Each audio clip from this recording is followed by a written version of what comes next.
Je voudrais commencer par remercier le président Évariste Ndayishimiye et le peuple burundais pour leur accueil fraternel et chaleureux. 10 années après la signature de l'accord cadre pour la paix, la sécurité et la coopération pour la République démocratique du Congo, c'est le lieu et le moment pour en dresser un bilan et identifier les perspectives au regard des derniers développements dans la région. Que cela puisse se faire aujourd'hui. Sous votre leadership, Monsieur le Président et cher frère Évariste, ne peut que me réjouir. Excellences, Mesdames et Messieurs, la détérioration du contexte sécuritaire et la montée des tensions à l'est de la RDC inquiètent au plus haut point l'ensemble des pays de la région ainsi que les organisations régionales, continentales et internationales. Je n'en veux pour preuve que votre présence tous aujourd'hui à Bujumbura. L'exacerbation récente des tensions contraste de façon inquiétante avec l'optimisme qui a prévalu il y a quelque temps dans la région.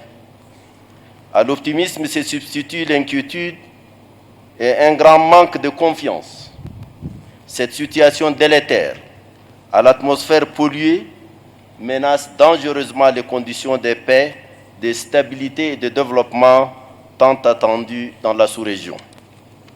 Face à cette tendance négative, je voudrais saluer la mobilisation des mécanismes régionaux africains en vue de les contenir et de trouver les solutions idoines aux problèmes posés depuis fort longtemps. Je voudrais ici mentionner la 1140e réunion du Conseil de paix et sécurité de l'Union africaine au niveau des chefs d'État du 17 février 2023 qui a engagé à la coordination et la mise en cohérence des processus de Nairobi et de Luanda. Je voudrais également saluer la pertinence de l'approche globale portée par le processus de Nairobi de la communauté d'Afrique de l'Est qui combine efforts militaires et dialogue politique. Je salue à ce titre le déploiement, en dépit des difficultés, de la force régionale de la communauté d'Afrique de l'Est en République démocratique du Congo pour freiner l'escalade de la violence. Dans cet ordre d'idées, je rends hommage à l'action de l'Angola, notamment du président João Lourenço, pour le rétablissement d'une relation apaisée et fraternelle entre la République démocratique du Congo et le Rwanda. Je ne saurais oublier, Mesdames et Messieurs, les efforts des Nations Unies à travers la MONUSCO et le travail de son envoyé spécial pour les Grands Lacs. Merci, Monsieur le Secrétaire général et cher ami Antonio, pour ton engagement réitéré pour la paix, la stabilité et le développement de l'Afrique. J'exprime également notre appréciation aux efforts de tous nos partenaires pour leur soutien à la paix, à la stabilité et à la sécurité dans la région des Grands Lacs. Dans le même esprit de la décision du Conseil de paix et de sécurité de février 2023, j'encourage vivement les forces militaires sur le terrain à une coordination étroite entre elles ainsi que les mécanismes existants, tels que la MONUSCO et les mécanismes conjoints de vérification élargis. Excellences, Mesdames et Messieurs, en dépit des efforts persévérants entrepris par les uns et les autres, force est de reconnaître que les résultats concrets de nos démarches demeurent modestes. Les tensions n'ont pas baissé si elles ne se sont pas exacerbées. Le déficit de confiance persiste, voire s'approfondit. Les solutions concrètes au-delà de l'expression de bonnes intentions attendent toujours. Nous sommes aujourd'hui arrivés à un moment de vérité et de décisions courageuses et stratégiques. Je ne crois sincèrement pas que le temps est encore aux accusations mutuelles, à la mise en cause de la bonne foi des uns et des autres, et encore moins aux tergiversations et au louvoiement. M'inspirant de toutes les initiatives, y compris celles de l'Union africaine, en tant que garant de l'accord cadre, je voudrais vous interpeller, nous interpeller, pour un réel examen de conscience.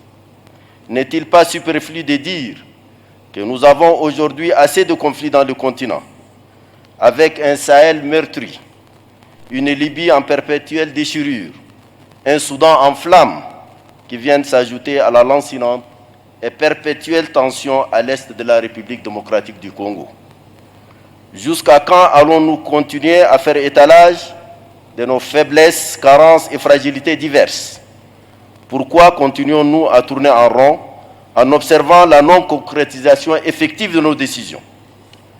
Nos peuples et nos amis dans le monde nous regardent. J'ai sincèrement peur qu'ils finiraient par incriminer nos déficits de volonté politique, de détermination, voire de leadership tout court.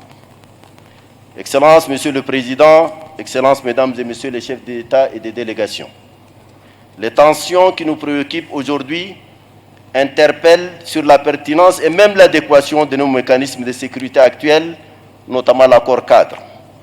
Je suis d'avis que l'Union africaine, en étroite collaboration avec les institutions garantes et les pays signataires de l'accord cadre, procède à une évaluation sans complaisance de sa mise en œuvre afin d'en renforcer l'efficacité pour relever les défis auxquels la région des Grands Lacs est confrontée.